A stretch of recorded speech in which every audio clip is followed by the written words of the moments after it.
Hi, this is Saintus. Welcome back to Forge of Empires, and today it is a video about the basic series that I've started on this channel, and this one is about the Antique Stealer.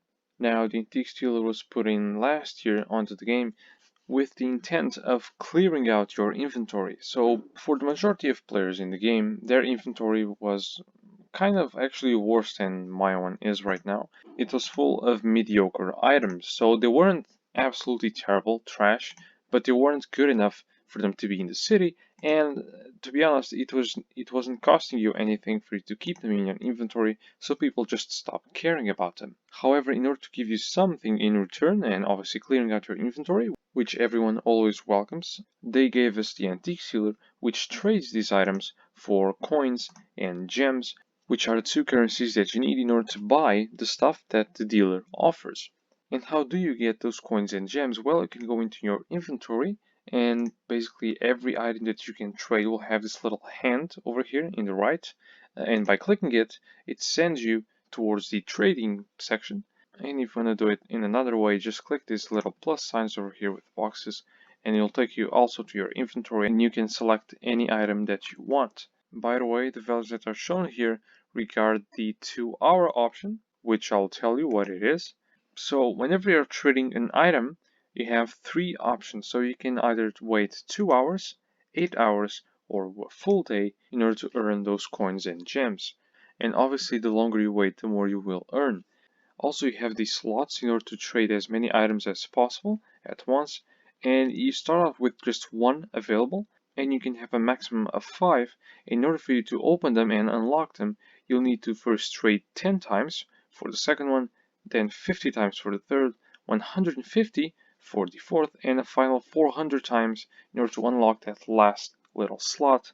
And the strategy that you want to take is to first is to try and trade as quickly as possible, so it'll always be the 2 hours option, and also the cheapest things you have in your inventory. It's usually some bonuses for, yeah, as you can see, 10% bonus for supplies and coins.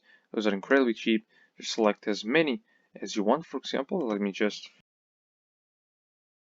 So you'll want to fill up as many slots as possible and always choose the 2-hour option, and then continuously trade until you unlock every single one of those slots. But once that is done, you'll want to trade as many of the valuable items that you want to trade, and always choosing the 1-day option. Finally, whenever you trade, you can also increase the amount that you earn of coins and gems by 20% for coins and 80% for gems by spending diamonds. Now, the amount of diamonds you have to pay is 1 for every 100 coins and 3 for every gem. And so, once that is done, how can you spend them? Well, you have the dealer's daily offers and the auctions. First, the daily offers, you have 6 of them every single day. If you want to update and receive more offers, you can pay 50 diamonds at a time, and these can be all sorts of different offers. They can be incredibly cheap ones, like this one over here on the bottom, this decoration, or they can be some of the best and obviously the most expensive. As for the currency, as you can see, the most expensive offers cost not only coins but also gems, and some of the best offers that you might find here might be, for example, the Rogue Hideout or the Colossus Kit, or for example the Spring Selection Kit, and so on. However, don't expect to see every single event building from past events in this section here. As for the auction, the way it works is that first there can only be 50 people per server, and the way this works is that the server will create one auction, and then will adding the first 50 people that have opened their dealer's page for the first time in that day. And whenever that auction is full, it will open and create a new one. Also, whenever an auction closes, then the next time that you open it, it will count also as your first time. As for the auctions themselves, they have a 2-hour time period to see who puts the highest offer. Once that is completed, it has a 30-minute cooldown period that you'll have to wait in order to be eligible for the next auction.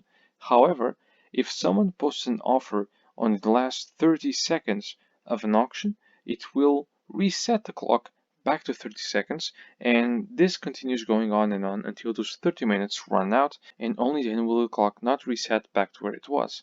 And as you can see also, there are no gems to be spent here, so the focus in here is always coins.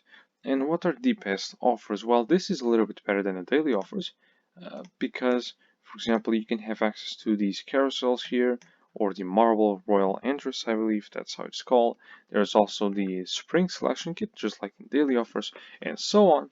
And most interestingly, you also have access to 200 Forge Points, which even though it's rare, whenever it happens, people are very excited about it. Now, this has a few disadvantages in comparison to the daily offers. First, they are available for a lot less time than the daily offers, so it's a lot more likely for you to miss them.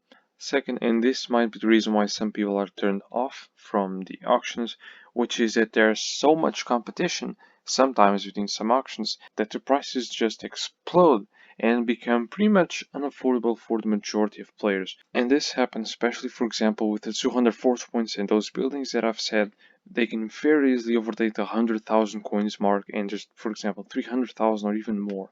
And this is because the players that are bidding are the top ones, the one that earn so many buildings and are constantly trading every single time that they end up having more than 1,000,000 coins.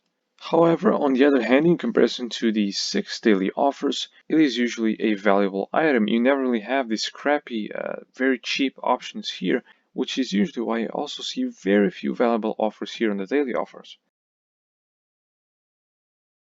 Well, in the end, while this does transform a lot of that mediocre items that you have in your inventory into something that could be a little bit more valuable, that you can actually build on your city, it should not be seen as a guaranteed way of earning great buildings and snatching amazing offers. This is really more of a minigame within Forge of Empires, something really small that you never really get enough out of it.